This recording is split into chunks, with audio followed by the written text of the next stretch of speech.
দাবি এখনো শুধু মুখেই রয়ে গিয়েছে, কিন্তু তোমার কাজকর্ম ঈমানের দাবির বিপরীত হচ্ছে।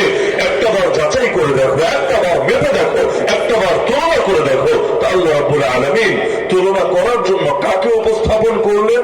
না কোনো নবীকে, না কোনো পয়গম্বরকে, না কোনো রাসূলকে, না এমন একজনকে যিনি কোনো পুরুষ না, বরং একজন নারীকে, ইমরাআত ফিরআউন, ফিরআউনের স্ত্রী।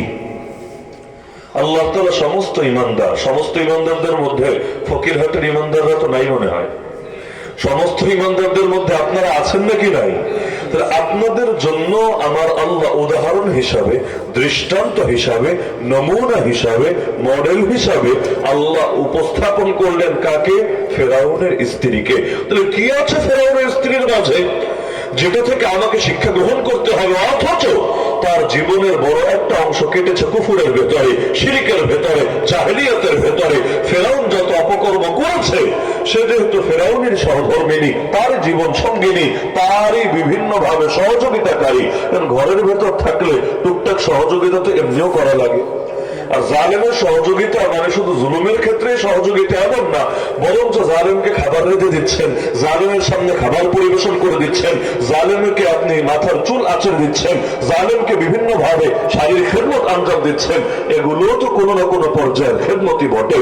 অথচ ইমানের দাবি হলো যারা আল্লাহর পক্ষে তাদের সঙ্গে সম্পর্ক থাকবে সর্বোচ্চ স্তরে, আর যারা আল্লাহর বিপক্ষে মুসলমান তাদের সঙ্গে সম্পর্কের ক্ষেত্রেও তারা যে আল্লাহ দুশমন, এটা মাথায় রাখবে। যার কারণে ইব্রাহিম আলাইহিস সালাম তার বাবার সঙ্গে সম্পর্ক ত্যাগ করতে বাধ্য হয়েছেন। কেন? তার বাবা কি তার জন্মদাতা ছিলেন না? অবশ্যই ছিলেন। কিন্তু বাপ যদি আল্লাহর দুশমন হয়ে যায়, প্রয়োজনে সেই বাপরে ছাড়তে হয়, কিন্তু বাপের কথা শুনতে গিয়ে আল্লাহকে ছাড়া যায় না। এজন্য কোরআনে আল্লাহ তো এটাও বলেছেন, ওয়াইন জাহাদাকা, তোমার বাবা মা যদি তোমার সাথে জিহাদ শুরু করে দেয়, অর্থাৎ এই পরিমাণ চাপ দিচ্ছে, এই পরিমাণ প্রেশার ক্রিয়েট করছে যে এটা লোড আর তুমি নিতে পারছো না, কেন? লিতুশরিকা বি, আমার সঙ্গে তোমাকে শিরিক করতে হবেই হবে। এই শিরিক করার জন্য বাবা চাপ দিচ্ছে, শিরিক করার জন্য মা চাপ দিচ্ছে। সন্তান করবে কি? আল্লাহ বলে দিলেন, ফালা তুতিহুমা, খবরদার, খবরদার, এই ক্ষেত্রে বাবা মার আনুগত্য করবো না, এই ক্ষেত্রে বাবা মার কথা শুনবো না, এই ক্ষেত্রে বাবা মার আদর্শ গ্রহণ করবো না। হ্যাঁ, তাই বলে আবার বেয়াদবিও করার দরকার নেই। ওয়াসাহিবহুমা ফিদ দুনিয়া মারুফা, দুনিয়া যতদিন থাকবা তাদের সঙ্গে উত্তম ভাবে সদাচরণ তুমি করো। এক সাহাবী, তিনি যখন মুসলমান হলেন, তার মা এবং তার ফ্যামিলির লোকেরা বহুভাবে তার উপর জুলুম করলো। এক পর্যায়ে তিনি কোন রকম নিজের প্রাণটা নিয়ে পালালেন, ঘর থেকে চলে গেলেন মুহাম্মদুর রাসূলুল্লাহ সাল্লাল্লাহু আলাইহি ওয়াসাল্লামের কাছে। মা যখন দেখলো জুলুম করে আর কাজ হয় নাই, মেরে মরে কোনো কাজ হয় নাই, এবার ভাবলো তাহলে ভিন্ন কৌশল অবলম্বন করতে হবে।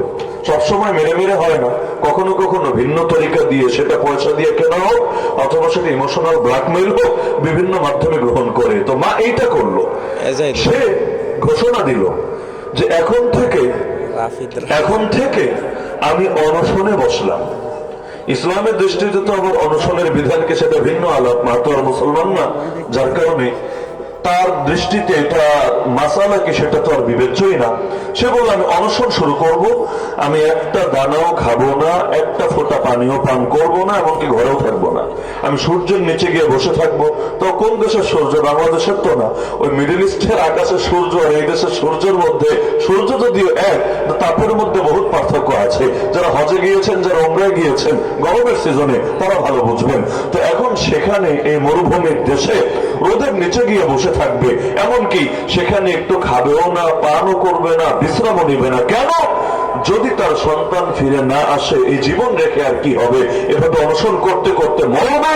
যদি তার অনশন কেউ ভাঙাতে চায়, রাস্তা একটাই খোলা, ছেলেকে বুঝিয়ে বুঝিয়ে আবারও বাপ দাদার ধর্মে ফিরাতে হবে। এখন এক পর্যায়ে বয়স্ক মানুষ, বৃদ্ধা মহিলা কতক্ষণ আর টিকতে পারে? এক পর্যায়ে বেহুশ হয়ে পড়ে গেল। লোকেরা ধরাধরি করে ঘরের ভেতরে নিয়ে আসলো। যত যাই হোক, ছেলেকে যদিও জুলুম করেছে, কিন্তু মা বলে কথা, মায়ের প্রতি ভালোবাসা যদি থাকে, মা যতই মারো, মায়ের বিকল্প তো আর কেউ হতে পারে না। ছেলে আসলো মাকে দেখার জন্য। এক পর্যায়ে মা চোখ খুললো, জ্ঞান তার ফিরলো। ফেরার পরে ছেলেকে সামনে রেখে তার ভেতরে আলাদা ভালো লাগে কাজ করলো। তার ধারণা এই পরিস্থিতিতে দেখে ছেলে মনে হয় এতক্ষণে আবারও মুশরিক হয়ে গেছে, আবার ইসলাম ত্যাগ করে বাপদাদার ধর্মে ফিরে এসেছে। সে এবার জিজ্ঞাসাই করে বসলো স্পষ্ট ভাবে। অন্যরা জানালো না, তোমার ছেলে তার এই নতুন ধর্মের উপরই এখন অটল আছে, অবিচল আছে। এবার মা বললো, তাহলে আমাকে আবার নিয়ে যাও বাইরে, আমি ঘরে থাকবো না, আমি আবার অনশনে বসবো এবং আমি সেই সূর্যের নিচে সেই মরুভূমিতে সেখানে থাকবো যতক্ষণ আমার মরণ না হয়। ছেলে বোঝাতে লাগলো, মা এই সমস্ত পাগলামি করার তো কোনো দরকার নেই, আপনি স্বাভাবিকভাবে থাকেন না, আমি আল্লাহ তাআলা আমাকে যে সত্য গ্রহণের তৌফিক দিয়েছেন এটা তো আমি কোনোভাবে ত্যাগ করবো না, সুতরাং আপনি কেন অযথা নিজেকে কষ্ট দিচ্ছেন, কেন তিলে তিলে নিজেকে মৃত্যুর দিকে ঠেলে দিচ্ছেন? কিন্তু কোনো বুঝে কাজ হচ্ছে না।